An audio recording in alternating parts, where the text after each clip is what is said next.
Well, Wednesday's hump day. I don't know about you, it is for me, but the bright light on Wednesday is my good friend Kel Richards, who joins me now. Kel, welcome. I promised my audience going into the break we're going to have some good words tonight.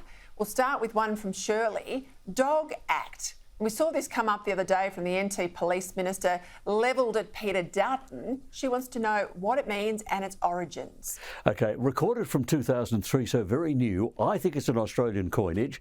First appears in 2003 in the Sydney Daily Telegraph.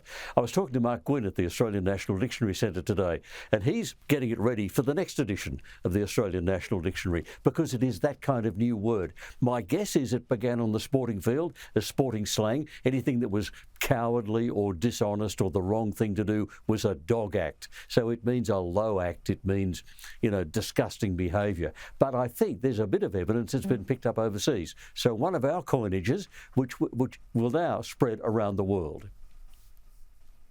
Yeah, I think it's a bit rough on dogs, but anyway. We always when are. Did women go from being never women? nice to them. We love dogs, but we're never nice to them in our language.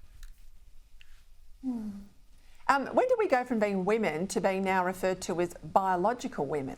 Because there's a problem. I mean, Rishi Sunak, the British Prime Minister, actually had to say women don't have penises. So because there is this whole trans women dispute, you've got to work out, what do you call people who've got XX chromosomes? Not XY chromosome people in a dress, but XX chromosomes. And the expression that's been coined is biological women. It's sad we live in a world where you need an expression like that. But there's this confusion between sex and gender, and they are basically the same thing. If you look at a good definition of sex, the basic definition is the state of being male and female.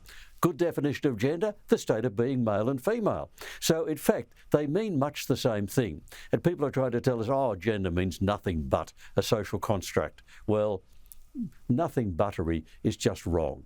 It's male or female. Yeah, respect the science. That's right, exactly. XX, XY. That's what the science tells us.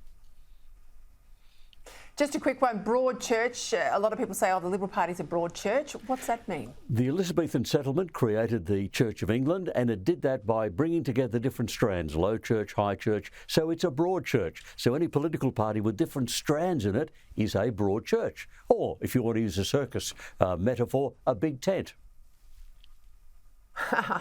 Well, I think the Conservatives are the high church. They're the higher moral ground, and the low side of things can be the moderates, but we'll see what others think about that. Thank you, Kel. Great to have you as always.